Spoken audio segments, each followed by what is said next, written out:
Alors, elles subissent les mêmes violences que nous, des viols.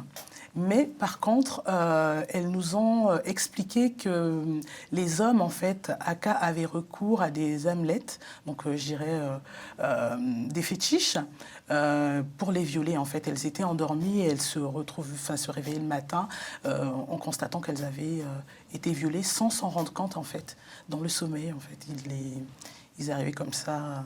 Voilà, des fois, il y en a qui abusait de l'alcool, en fait, qui initiait la femme à boire de plus en plus.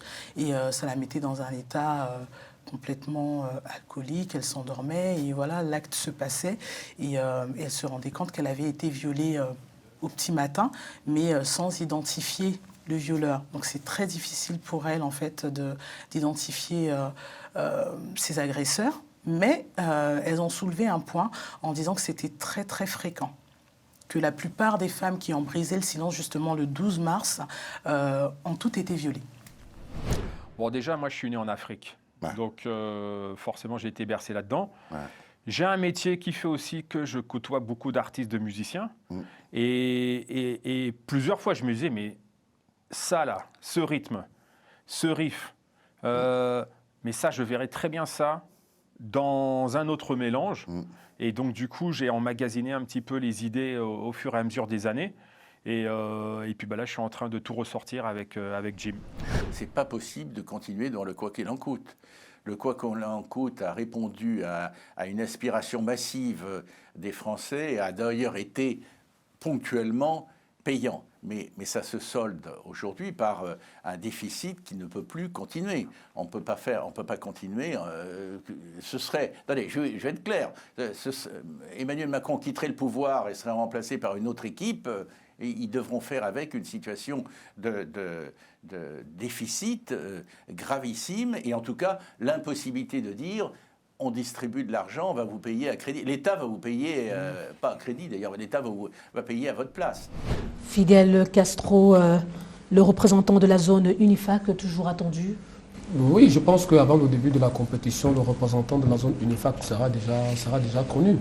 Maintenant, il reste à savoir s'il aura les mêmes aptitudes que les autres pour pouvoir arriver à l'exploit. Mais comme Jean-Jacques l'a dit, on va toujours retrouver l'ASFA du Maroc qui était déjà finaliste la saison dernière avec les Mamelodi Sundowns, les Nigériens et à quelques centimètres près les Zimbabwéens. Donc à mon sens, il n'y aura pas de grande surprise quant à cette compétition.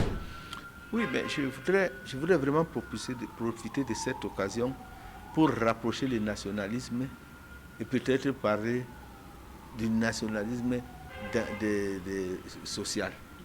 Pas le socialisme, dans le nationalisme social. Parce qu'en réalité, qu'est-ce qu'on voulait? Quelle était la signification de la création de notre mouvement? C'est que des choses que nous tenons en main comme ça soient aussi fabriquées au Cameroun. Que le monde, vos lunettes ne soient pas commandées et vous attendez 2 semaines pour qu'on vous livre les lunettes. Pour que nous ne soyons pas en train d'importer tout.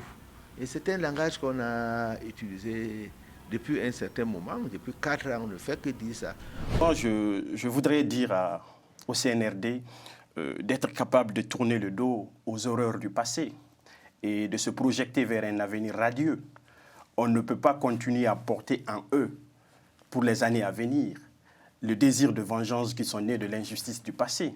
Si le CNRD veut sortir de ce cycle de violence, de cette série de manifestations, il n'y a pas d'autre solution que de respecter les règles démocratiques, que de faciliter l'exercice des droits civils et politiques.